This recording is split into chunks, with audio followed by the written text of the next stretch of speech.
اعوذ باللہ من الشیطان الرجیم، بسم اللہ الرحمن الرحیم۔ آج ہم دیکھیں گے قرآن پاک میں آیات کی پلیسنگ اور ان کا سیکوینس، کہ ہم نے بہت ساری آیات مشہور ہیں، اور جب ہم ان کو ان کی جگہ پہ رکھ کے دیکھتے ہیں کہ ان کے پہلے کون سی آیات ہیں یا ان کے بعد کون سی آیات ہیں، تو کوئی نیا ہی مطلب نکل جاتا ہے۔ اور قرآن پاک کو ہم ایسے پڑھ بھی نہیں سکتے کہ ہم کسی آیت کو نکال کے اس کا مطلب پڑھیں، کیونکہ ہو سکتا ہے کبھی کبھی اس آیت کا مطلب تو سمجھ آ رہا ہے، لیکن جب آپ اس کو اپنی اصلی پوزیشن پہ پلیس کرتے ہیں تو کوئی نیا مطلب نکل رہا ہوتا ہے۔ جیسے سورہ معون کی آیت ہے فویل للمصلین، اور سب سے بڑی تباہی ہے نماز پڑھنے والوں کے لیے، اور آیت ختم ہو جاتی ہے وہاں پہ۔ اور اگر آپ نے نئی نئی اگلی آیت نہیں پڑھی تو پھر ہر نمازی پھر شوق میں ہی رہ جاتا ہے کہ کہنا کیا چاہ رہے ہیں، کیا ہوا، اور پھر آیت ختم ہوتی ہے۔ وہ جو دکھاوے کی نماز پڑھتے ہیں، جن کا نماز میں خیال نہیں ہوتا۔ تو اب رمضان شریف کا مہینہ آیا ہے، اور جب زلزلہ آیا تھا تو سب لوگوں کے اسٹیٹسز میں ایک ایسے لگ رہا تھا کہ تانا مارا جا رہا ہے، کہ لوگ سب اپنے اپنے کاموں میں مشغول تھے، اور ایک زمین اللہ تعالیٰ نے ہلا دی، سب کو اللہ تعالیٰ یاد آ گئے۔ تو بات اس طرح کی جا رہی ہوتی ہے کہ لگتا ہے کہ جیسے ہم نے کچھ غلط کیا ڈر کے۔ زلزلہ آیا ہی اس لیے تھا کہ لوگ ڈر جائیں۔ تو اگر لوگ ڈر گئے ہیں تو ہمیں کیا ضرورت ہے تانے مارنے کی، کہ اچھا آپ پہلے کیوں نہیں ڈرے ہوئے تھے؟ کہ ٹھیک ہے، انسان بھلکڑ ہے، اللہ تعالیٰ کو بھی پتا ہے، اللہ تعالیٰ زمین ہلا دیتے ہیں، اللہ تعالیٰ کبھی کبھی پرسنل لائف میں نشانیاں بھیج رہے ہوتے ہیں کہ انسان ڈر جاتا ہے۔ اس کا یہ مطلب ایسا لگتا ہے کہ جو انسان نے جس نے بھی وہ اسٹیٹس لگایا ہے، واٹس ایپ کے اوپر، انسٹاگرام پہ اسٹوریز لگائی ہیں، ایسا لگتا ہے کہ وہ انسان اپنے آپ کو سائڈ پہ کھڑا کر رہا ہے اور باقی سب لوگوں کی طرف انگلیاں پوائنٹ کر رہا ہے کہ آپ کی وجہ سے زلزلہ آیا ہے، اب ڈر کے کیا فائدہ۔ حالانکہ یہ تو پوائنٹ نہیں ہے، سب کے گھر میں برابر ہی آیا نا۔ ایسا تو نہیں ہے کہ کسی جو واٹس ایپ پہ لگا رہے ہیں اسٹوری، اگر کچھ بھی لگا رہے ہیں، ان کے گھر پہ نہیں آیا اور دوسروں کے گھر پہ آیا۔ تو یہ تانوں والا کلچر بڑا عام ہو گیا ہمارے ادھر، اور اسلام کے نام پہ بھی ہم دے رہے ہوتے ہیں۔ اور ابھی رمضان کے بارے میں بھی ایک کلپ بھی وائرل ہوا ہوا ہے کہ اب ایک مہینے کا مسلمان آ رہا ہے اور وہ سب کچھ۔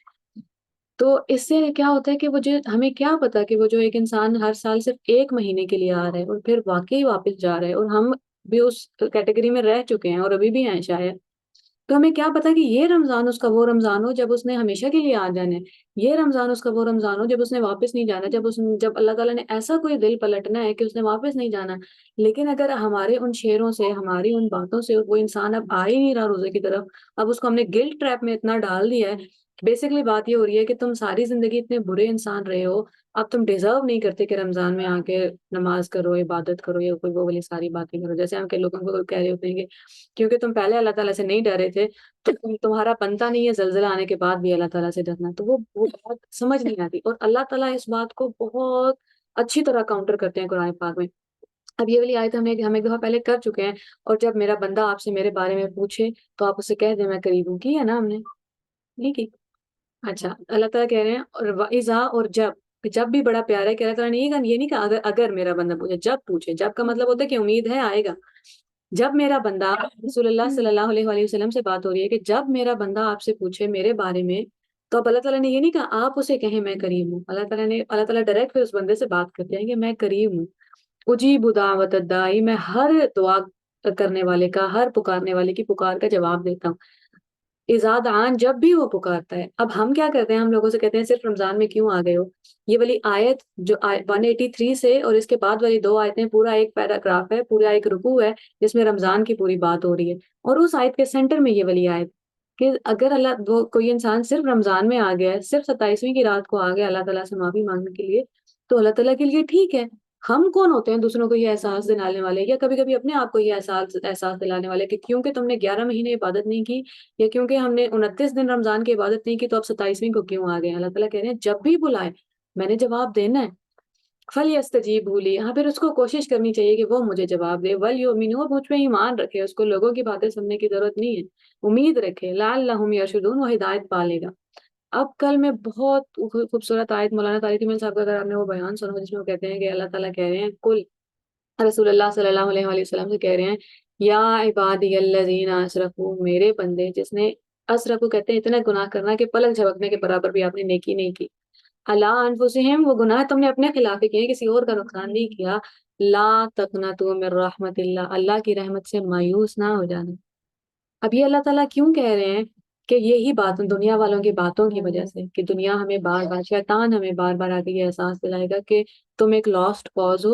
اب یہ کس کو دکھانے آ رہے ہو، کیا ثابت کرنا چاہ رہے ہو؟ تو اب دیکھو تو صحیح، گناہ کتنے بڑے بڑے ہیں تمہارے، اور اللہ تعالیٰ کہہ رہے ہیں نہیں، مایوس نہیں ہو جانا۔ ان اللہ یغفر الذنوب جميعا، اللہ تو گناہ معاف کر سکتا ہے سارے کے سارے ایک ساتھ، اللہ کو کیا فرق پڑتا ہے انہ هو الغفور الرحیم، بے شک وہ بخشنے والا ہے، رحم فرمانے والا ہے۔ اب یہاں تک تو بات ہوگی۔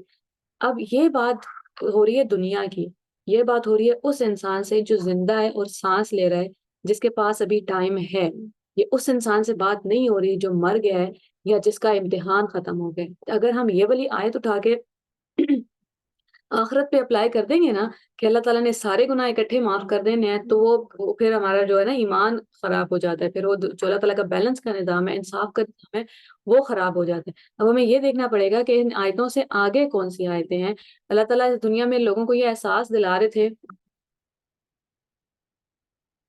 بسم اللہ الرحمن الرحیم، تو اللہ تعالیٰ اس آیت میں اس اس دنیا میں موجود انسان کو یہ امید دلا رہے ہیں کہ چاہے تم کتنے ہی گناہوں کے سمندر میں چلے گئے ہو، کتنے ہی برے کام کر چکے ہو، نا امید نہیں ہونا۔ اب اس سے آگے والی آیتیں اتنی سکیری ہیں کہ اسی لیے پھر ہم ایک آیت نکال کے الگ سے نہیں پڑھ سکتے۔ آگے اللہ تعالیٰ کیا کہہ رہے ہیں؟ وَأَنِيبُوا إِلَىٰ رَبِّكُمْ، پلٹ آؤ اپنے رب کی طرف، وَأَسْلِمُوا لَهُ، اور اس کی بات مان لو، فرما بردار ہو جاؤ، اسلام لے آؤ، سر جھکا دو، اسلم، بات مان لو، من قبل ان یاتیکم العذاب، اس سے پہلے کہ تم پر عذاب آ جائے، ثم لا تنصرون، پھر تمہاری کوئی مدد کرنے والا ہی نہ ہو۔ کہ میں ابھی مدد کو آ رہا ہوں، اس لیے بتا رہا ہوں کہ واپس آ جاؤ، اس سے پہلے کہ ٹائم ختم ہو جائے۔ اب یہ زندہ انسان سے بات ہو رہی ہے، مرنے والے کے مرنے کے بعد ہم اپلائی نہیں کر سکتے۔ وَاتَّبِعُوا أَحْسَنَ مَا أُنزِلَ إِلَيْكُم مِّن رَّبِّكُم، اور پیروی کرو، فالو کرو the best of what has been sent to you، قرآن پاک جو ہمارے پاس آ گیا ہے اس کو فالو کرو، یا قرآن پاک میں سے بھی جو بھی اللہ تعالیٰ نے کوئی میں باتیں بتائی ہیں، نماز ہے، روزہ ہے، احسان ہے، اخلاق ہے، تو اس میں بہترین کوشش کرو اپنی۔ الیکم من ربکم، جو بھی تمہارے رب کی طرف سے آ گیا ہے، من قبل ان یاتیکم العذاب، دوبارہ اس سے پہلے کہ تم پہ عذاب آ جائے۔ وقت آتا ہوں اچانک آ جائے، کیونکہ تم تو ایک بے خبری کی زندگی گزار رہے ہو نا۔ وَأَنْتُمْ لَا تَشْعُرُونَ، اور تمہیں اس کی خبر بھی نہ ہو کہ کہاں یہ کیسے ہو گیا میرے ساتھ، کہ میں خبر دے رہا ہوں، بعد میں ہم یہ نہیں کہہ سکتے کہ یا اللہ یہ کیا ہو گیا۔ ان تقول نفس یا حسرتا، ایسا نہ ہو کہ کوئی انسان، کہ پھر ایک کوئی انسان کہہ رہا ہو یا حسرتا۔ اب ہم غم اور پچھتاوے کا اظہار لفظوں سے نہیں کرتے، تو یہ جو یا حسرتا ہے نا، یہ انتہائی پچھتاوا ہے، افسوس ہے، دکھ ہے کہ کیا افسوس، علامہ فرطت فی جنب اللہ، کہ میں امیدوں پہ پورا نہیں اترا، فی جنب اللہ، جبکہ میں ہر وقت اللہ تعالیٰ کی پریزنس میں تھا، اللہ تعالیٰ کے موجودگی میں تھا، اس کے باوجود میں اس امید پہ پورا نہیں اترا جو اللہ تعالیٰ کو مجھ سے۔ اب وہ امید کوئی بہت زیادہ نہیں ہے، ہمیں آیت یاد ہے، فَاتَّقُوا اللَّهَ مَا اسْتَطَعْتُمْ، اللہ کا تقوی اختیار کرو جتنا تم سے ہو سکے۔ وَإِن كُنتُ لَمِنَ السَّاخِرِينَ، اگر یہ ہو گیا کہ تمہارا ٹائم ختم ہو گیا اور تم سیدھے راستے پہ نہیں آئے، تو پھر تم الٹیمیٹ لوزر نہیں، ساخرین خاسرین نہیں ہے،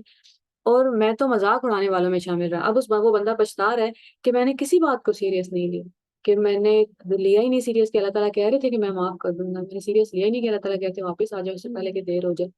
او تقولا، یا کوئی قیامت والے دن پھر اب اٹھ کے کہہ رہا ہوں، لو ان اللہ ہدانی لکنت من المتقین۔ اب جو کرپٹ انسان ہوتا ہے نا، وہ ذمہ اپنا نہیں لیتا۔ شیطان نے بھی اللہ تعالیٰ سے کیا کہا تھا؟ آپ نے مجھے سلپ کرایا ہے۔ یہ والے جو انسان ہے، اور اللہ نہ کرے ہم ان میں سے ہوں، بات تو میری اور آپ کی ہی ہو رہی ہے، ہم سے ہی ہو رہی ہے، ہمیں پہلے یہی دیکھنا ہے کہ میں تو نہیں یہ کر رہا۔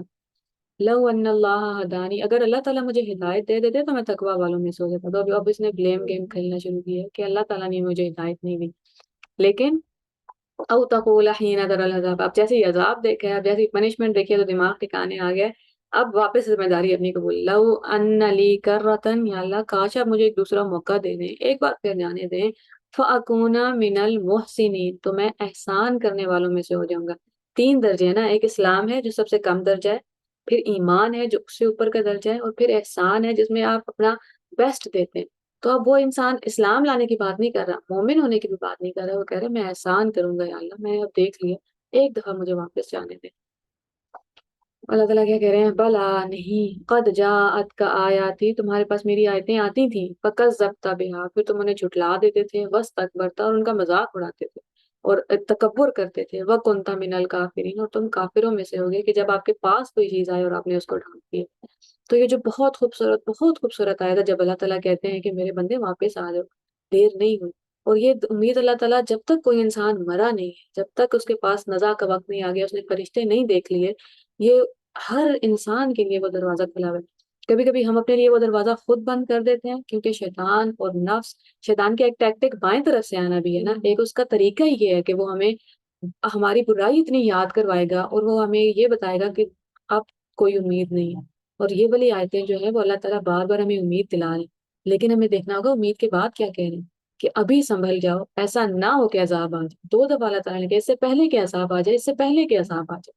کہ ابھی بتا رہا ہوں ابھی سنبھل جاؤ۔ اور یہ والی ہمیں بہت بہت دھیان رکھنا پڑے گا کہ جو اللہ تعالیٰ کہتے ہیں نا میں سبھی گناہ معاف کر دوں گا، بے شک قیامت میں بھی معاف کر دوں گا، اللہ کی مرضی ہے، کوئی اللہ تعالیٰ کے اوپر وہ تو نہیں کر سکتا کہ نہیں آپ یہ نہیں کر سکتے۔ لیکن یہاں بات جتنی بار آپ دیکھیں گے ان اللہ غفور الرحیم کی بات ہو رہی ہے، وہ اس دنیا میں ہو رہی ہے کہ آپ کتنے ہی برے انسان ٹھہرے ہوں اپنی پاسٹ کی زندگی میں، ابھی موقع ہے۔ اور ہمیں سب سے پہلے ابھی ہمیں مجھے اور ہم میں سے ہر ایک انسان کو یہ کوشش کرنی ہوگی کہ ہم کم از کم لوگوں کا راستہ بند نہ کریں اللہ تعالیٰ کی طرف آتا ہوا۔ وہ ایک بہت خوبصورت ایک لائن ہے جو میں نے کہیں پڑھی تھی، کہ اگر کوئی اللہ تعالیٰ سے ایک دھاگے کے ذریعے بھی جڑا ہوا ہے نا، کوئی مضبوط رسی نہیں ہے، کوئی بڑا اس کا گہرا تعلق نہیں، تو اس دھاگے کو مت کاٹیں۔ یہ نہ کہیں کہ یہ کیا تعلق ہے اللہ تعالیٰ سے، یہ تو مثال میں ایک نماز پڑھ لیتے ہو کیوں کافی نہیں ہے؟ ایک نماز اس کی بہت ہے، وہ دھاگا آہستہ آہستہ وہ بنتا رہے گا تو رسی بن جائے گا ایک دن، تو ہمیں وہ توڑنے کی ضرورت نہیں۔ تو اللہ تعالیٰ کرے کہ ہمیں اللہ تعالیٰ کی ذات سے ہمیشہ ہمیشہ امید رہے، شیطان اور ہمارے ارد گرد کے لوگ نہ ہم دوسروں کو یہ احساس دلائیں کہ اب امید نہیں ہے ان کی زندگی میں باقی۔ اور اللہ تعالیٰ کرے کہ ہم کبھی بھی قرآن پاک کی آیتوں کو ان کی جگہ سے نکال کے کوئی مطلب نہ نکال لیں، ان کو اپنی جگہ پہ رکھ کے ایز اے ہول دیکھیں، اور پھر جو آپ سے اللہ تعالیٰ سمجھانے کی کوشش کر رہے ہیں وہ بات ہمیں سمجھ میں آتی ہے۔ السلام علیکم۔